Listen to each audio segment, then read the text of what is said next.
Hello बच्चों, कैसे हैं आप? उम्मीद करती हूँ आप बढ़िया और एकदम मज़े में होंगे। बच्चों, आज हम एक पाठ पढ़ेंगे जिसका नाम है खड़ी बोली का पहला कवि। बच्चों, अपने युग की महानतम शख्सियत अमीर खुसरो को खड़ी बोली हिंदी का पहला कवि माना जाता है। इस पाठ में हम उनके बारे में विस्तार से जानेंगे। तो चलिए उनके जीवन परिचय को जानते हैं। बहुत पुरानी बात है। उन दिनों आजकल की तरह यातायात के साधन रेल मोटरें न थीं। लोग घोड़ों पर या पैदल सफर करते थे। गर्मी का दिन था। एक घुड़सवार घोड़ा दौड़ाए चला जा रहा था। वह प्यास से व्याकुल था। कुछ दूरी पर उसे बस्ती दिखाई दी। बस्ती के कुएं पर 4 पनिहारिनें पानी भर रही थीं। घुड़सवार ने घोड़े से उतरकर एक पनिहारिन से पानी मांगा। पनिहारिन ने उसे पहचानते हुए कहा, घुड़सवार, पानी तब मिलेगा जब पहले कविता सुनाओगे। कविता? कैसी कविता सुनोगी? घुड़सवार बोला। चारों पनिहारिनों की पसंद बिल्कुल अलग अलग थी। एक बोली खीर पर, दूसरी ने कहा नहीं चरखे पर, तभी तीसरी बोली नहीं कुत्ते पर। चौथी ने फौरन उसकी बात काटी, नहीं नहीं तुम ढोल पर कविता सुनाओ। उनकी बातें सुनकर घुड़सवार चक्कर में पड़ गया। फिर कुछ सोचकर मुस्कुराया और बोला, अजीब बात है, एक साथ 4-4 फरमाइशें। कोई बात नहीं, तुम चारों ही अपनी पसंद की एक कविता सुनो। खीर पकाई जतन से, चरखा दिया चला, आया कुत्ता खा गया, तू बैठी ढोल बजा, ला पानी पिला। चारों पनिहारिनों ने एक ही कविता में चारों बातें सुनकर घुड़सवार को पानी पिलाया। कौन था यह विचित्र कवि? तो बच्चों सुनो। इस प्रसिद्ध कवि का नाम था ख्वाजा अबुल हसन। इन्हें अमीर खुसरो भी कहते हैं। इनके पिता का नाम अमीर सैफुद्दीन महमूद था। खुसरो का जन्म सन 1256 ईस्वी में हुआ था। ये दिल्ली में रहते थे। खुसरो अरबी, फारसी, तुर्की और हिंदी भाषाओं के विद्वान थे और राज दरबार में इनका बहुत सम्मान था। इन्होंने अपने जीवन काल में दिल्ली पर 7 बादशाहों का शासन देखा। उन दिनों बहुत कम हिंदू लोग अरबी तथा फारसी भाषाएं जानते थे। मुसलमानों को हिंदी सीखने में बहुत कठिनाई होती थी। एक भाषा जानने वाला दूसरी भाषा के शब्दों के अर्थ जान सके, इसलिए खुसरो ने खालक बारी नामक ग्रंथ लिखा, जिसमें हिंदी, अरबी, फारसी आदि के समानार्थक शब्द एक साथ दिए गए थे। खुसरो के लिखे हुए 94 ग्रंथ हैं, पर इनमें से बहुत कम रचनाएं ही अब उपलब्ध हैं। खुसरो की कविता लगभग 700 वर्ष पुरानी है। यह देखकर आश्चर्य होता है कि उस कविता की भाषा आजकल दिल्ली, मेरठ के आसपास बोली जाने वाली हिंदी भाषा से मिलती है।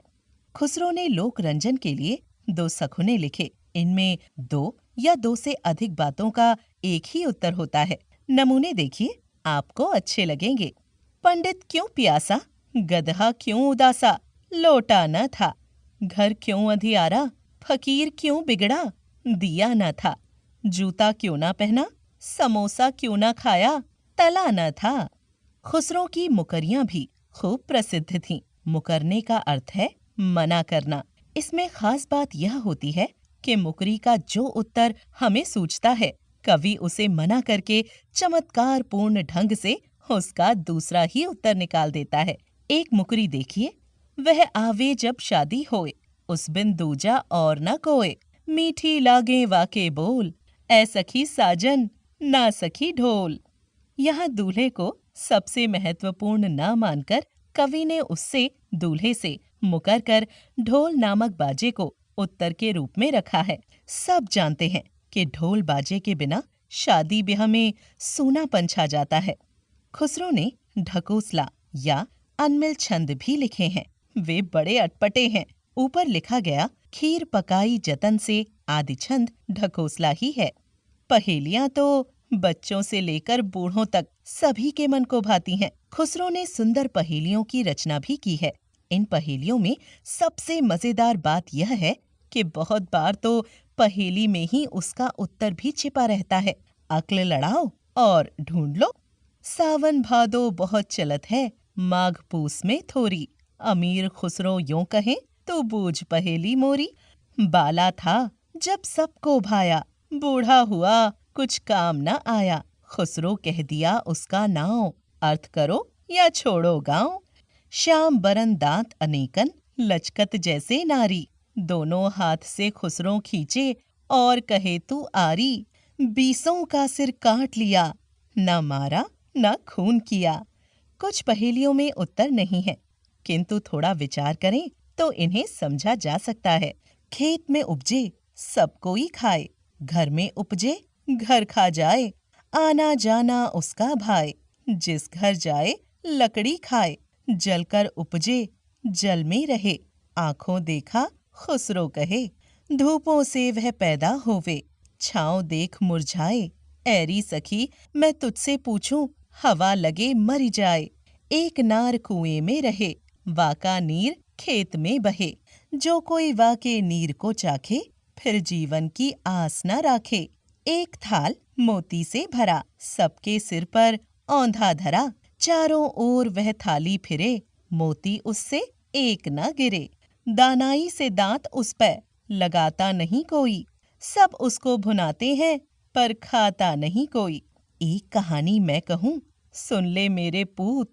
बिना परों वह उड़ गया, बांध गले में सूत। खुसरो ने हिंदी के अलावा फारसी में भी कई ग्रंथ लिखे हैं।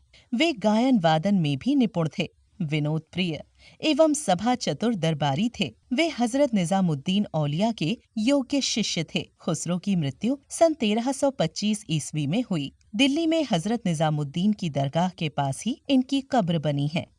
तो उम्मीद करती हूँ बच्चों, इस पाठ के माध्यम से आप अमीर खुसरो के विषय में बहुत कुछ जान गए होंगे, जो खड़ी बोली के पहले कवि थे।